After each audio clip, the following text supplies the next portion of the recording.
Hi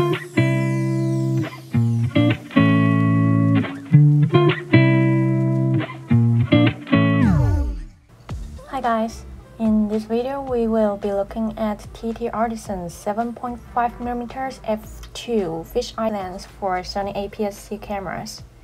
But instead of doing a standard review as usual, this time I want to focus more on my experience of using this very special lens, since it's the first time I try a fisheye lens. Before we dive in, I'd like to thank TTartisan's agent in Taiwan for lending me this lens to test. But I want to assure you, this review is completely independent.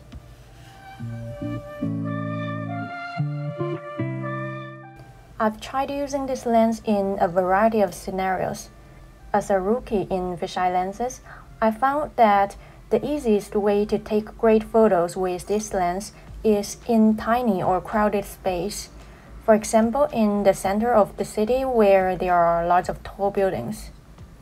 The distortion of this lens creates a barrel-like effect, bending the lines and stretching the corners of the frame. This creative distortion can be used to your advantage, adding an artistic touch to architecture.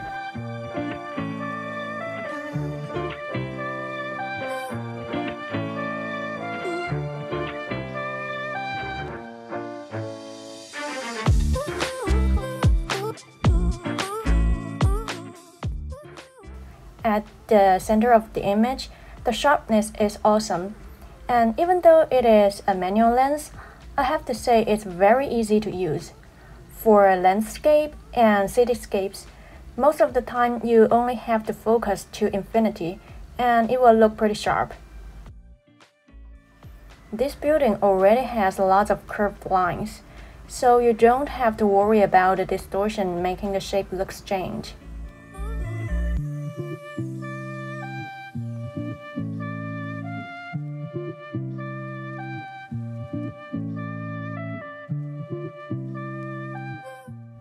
And you can see, as an F2 lens, it really has amazing performance in low light conditions.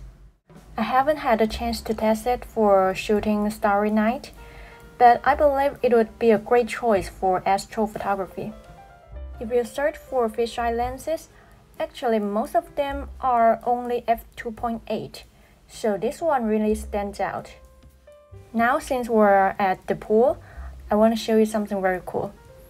You might already notice that the front of this lens is not flat, so it is impossible to add an ND filter at the front.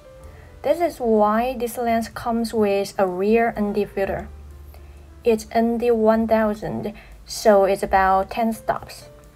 With this filter, you can use a very slow shutter speed and create smooth water surface. It would probably look better if you are taking photos of a waterfall, but anyway, I just want to show you how it works. And this is how it looks when you use this lens for vlogging.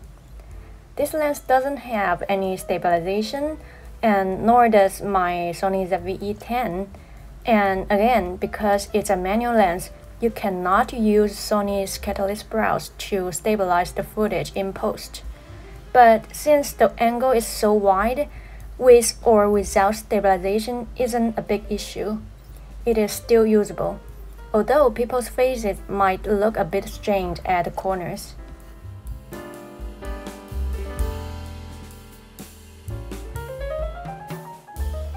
Another great scenario to use a fisheye lens is for landscapes. This lens opens up a whole new world of creative possibilities. The distorted perspectives add some twist to the photographs. In this kind of wide and open field, when shooting with a fisheye lens, I found it better to stay close to your subject. Otherwise, there will be too many distractions in one single frame, and you won't be able to tell which is the subject. When you shoot against the light, there's gonna be some noticeable flaring. You can also take super fun close-up shot with this lens. It's not a dedicated macro lens, but the minimum focus distance is very short. So combined with the distortion effect, you can take photos with interesting perspectives. But when you take this kind of close-up shot, you will have to pay more attention to how you focus. The manual focus will be a little bit more tricky in this kind of situations.